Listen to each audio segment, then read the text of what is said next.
Hello students, next topic is types of insurance. Types of insurance में हमारे पास first type जो है वो है life insurance.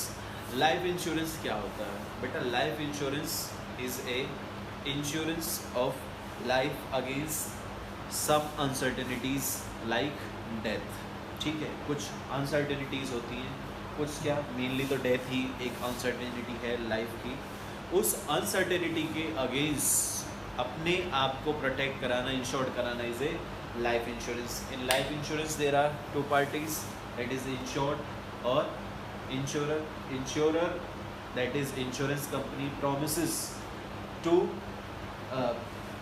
Give a particular amount at the event of death और on expiry of certain period.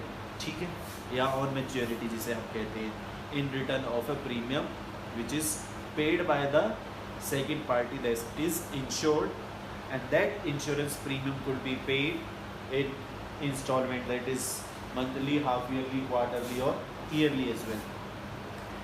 अब life insurance क्या हुआ कि दो पार्टीज होती हैं, इंश्योरेंस कंपनी और इंश्योर्ड। इंश्योरेंस कंपनी कहती है कि हम आपको, अगर आपकी भगवान न करे मृत्यु हो जाती है तो इतना पैसा मृत्यु के टाइम पर दे दिया जाएगा, या फिर आपकी जब इतनी एज हो जाएगी, फॉर एग्जांपल 60 ईयर्स आपकी जब एज हो जाएगी तो हम आपको इतना पैसा दे देंगे। तो ये जो होता है ये इंश्योरेंस, लाइफ इंश्योरेंस होता है। ठीक है, लाइफ इंश्योरेंस की क्या इंपॉर्टेंस है? एक तो प्रोटेक्शन है फैमिली मेम्बर्स को। सपोज करो किसी फैमिली में जो हेड ऑफ द फैमिली है या जो अर्निंग मेंबर जो है उसी की डेथ हो जाती है, तो जो उस पर डिपेंडेंट है उनको एक तरीके से प्रोटेक्शन मिल जाती है, क्योंकि डेथ होने पर इंश्योरेंस कंपनी एक सर्टेन एग्रीड अमाउंट जो है फैमिली को देती है, तो उसको एक प्रोटेक्शन मिल जाती है, financial protection.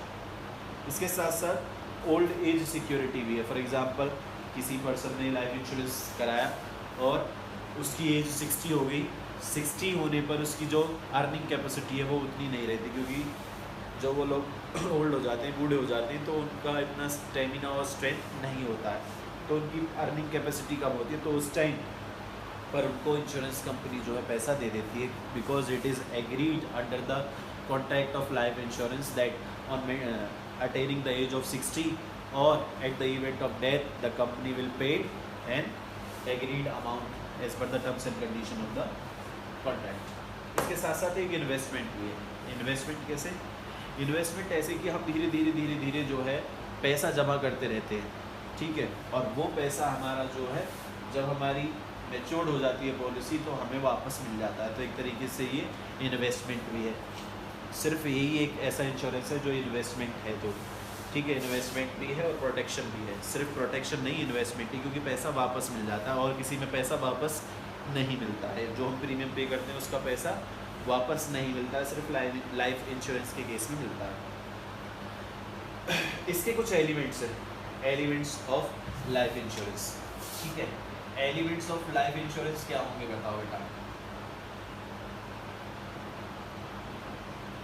Elements of life insurance, सबसे पहले life insurance is a contract of utmost good faith. Utmost good faith है यहाँ पर दोनों पार्टी, इंश्योर्ड और इंश्योरर, दोनों को ही गुड फेथ जो है शो करना होगा टुवर्ड्स ईच अदर।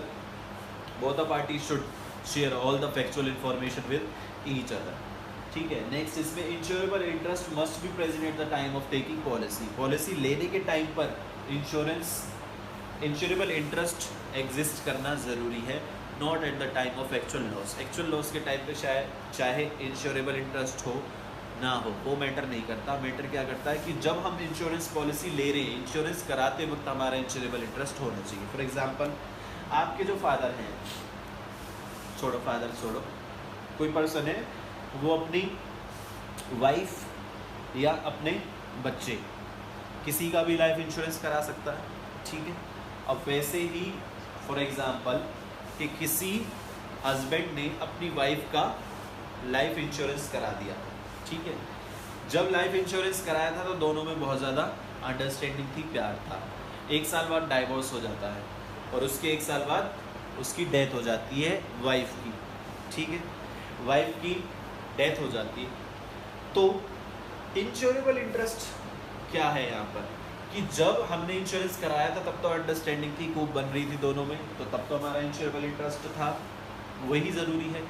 अब वाइफ की डेथ होगी तो जो कंपनसेशन मिलेगा, लाइफ इंश्योरेंस जो कंपनी है वो जो पैसा देगी वो हस्बैंड को मिलना चाहिए कि नहीं मिलना चाहिए?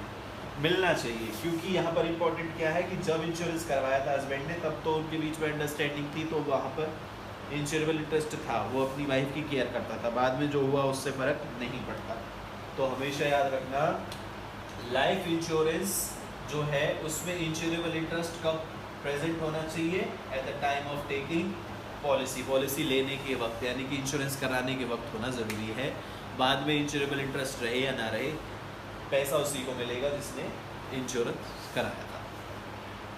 ये not a contract of indemnity, जैसे मैं पहले भी बता चुका हूँ पिछले वीडियो में कि ये इंडेमिनिटी नहीं है, यानी कि डेथ को इंडेमिनिफाई नहीं किया जा सकता। कोई व्यक्ति जो जिसकी मृत्यु हो चुकी है, a person who is died can not be make alive again, ठीक है, उसको दोबारा से जिंदा नहीं किया जा सकता। इसीलिए लाइफ इंश्योरेंस पॉलिसी जो है वो कॉन्ट्रैक्ट ऑफ इंडेमिनिटी नहीं होता है, सिर्फ एक ऐसा ही इंश्योरेंस है जो इंडेमिनिटी का कॉन्ट्रैक्ट नहीं है और जो एक इन्वेस्टमेंट भी है। नेक्स्ट है फायर इंश्योरेंस। फायर इंश्योरेंस आपको पता है कि हमारी जो फैक्ट्री होती है या जो बिल्डिंग होती है या प्रॉपर्टी है, वहाँ पर चांसेस होते हैं ऑफ अकरिंग फायर।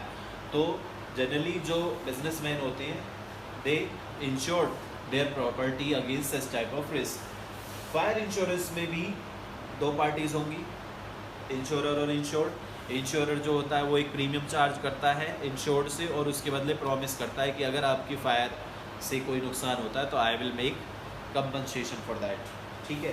तो उसकी दो कंडीशन है, लेकिन फायर इंश्योरेंस मिलने की, क्लेम मिलने की दो कंडीशन है।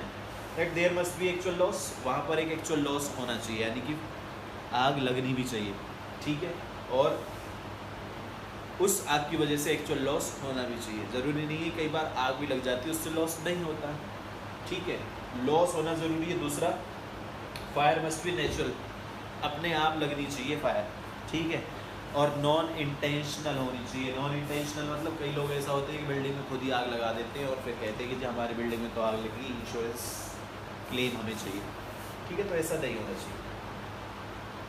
फायर कैसी होनी चाहिए? नेचुरल और नॉन इंटेंशनल होनी चाहिए। इसके साथ साथ बेटा इसके भी कुछ एलिमेंट्स हैं, elements of fire insurance. Elements of fire insurance क्या है? एलिमेंट्स ऑफ फायर इंश्योरेंस में यहाँ पर ये कहता है कि जैसे हमने लाइफ इंश्योरेंस में तो पढ़ा था कि पॉलिसी लेते वक्त इंश्योरेबल इंटरेस्ट होना चाहिए, यहाँ पर ऐसा नहीं है।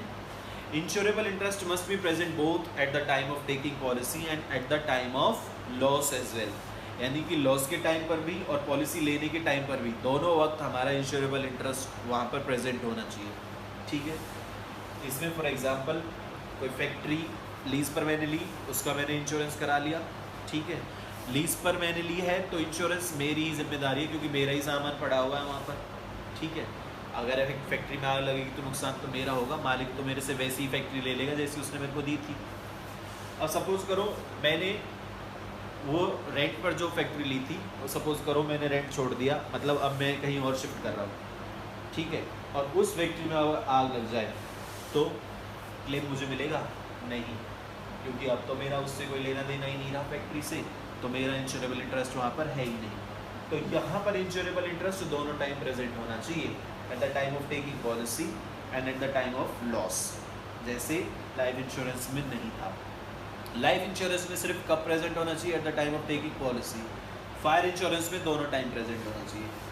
अटमोस्ट गुड फेथ है, यहाँ पर भी कोई भी जो भी हमारे फैक्चुअल इन्फॉर्मेशन है वो शेयर करनी चाहिए आपस में दोनों पार्टीज़ को। For example if you are taking a fire insurance of your building, you must share the associated risk with your building to the insurance company. इसके बाद है ये कॉन्ट्रैक्ट ऑफ इंडेमिनिटी है। Fire insurance is a contract of indemnity because the insurance company have to make all the losses good which are caused due to fire up to an agreed amount or the actual loss whichever is less, जो दोनों में से कम होगा। या तो मैंने कहा कि भाई मेरा 10 लाख रुपए तक का इंश्योरेंस है, ठीक है, 10 लाख रुपीज़ का, फायर हुई 8 लाख का नुकसान हो गया, मैंने 10 लाख का इंश्योरेंस कराया हुआ है कि भाई 10 लाख तक का लॉस जो है कंपनी मेरे को दे देगी, लेकिन जब आग लगी एक्चुअल मेरा 8 लाख का लॉस हुआ तो मुझे कितने मिलेंगे?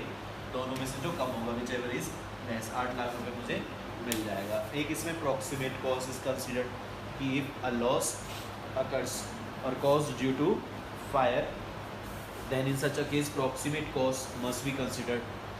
So insurance company will examine whether the fire whether the loss is caused by fire actually, or it is caused by some other reasons, for example excessive heat, ठीक है, और any other type of cause।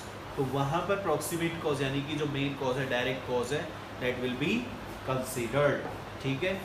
in the case of remote cause no compensation will be paid, क्योंकि वो insurance में covered नहीं है। तो ये थे हमारे दो टाइप्स। इसके बाद हमारे मैराइन इंश्योरेंस और लाइफ इंश्योरेंस रहता है, that we will discuss in next video. Thank you students.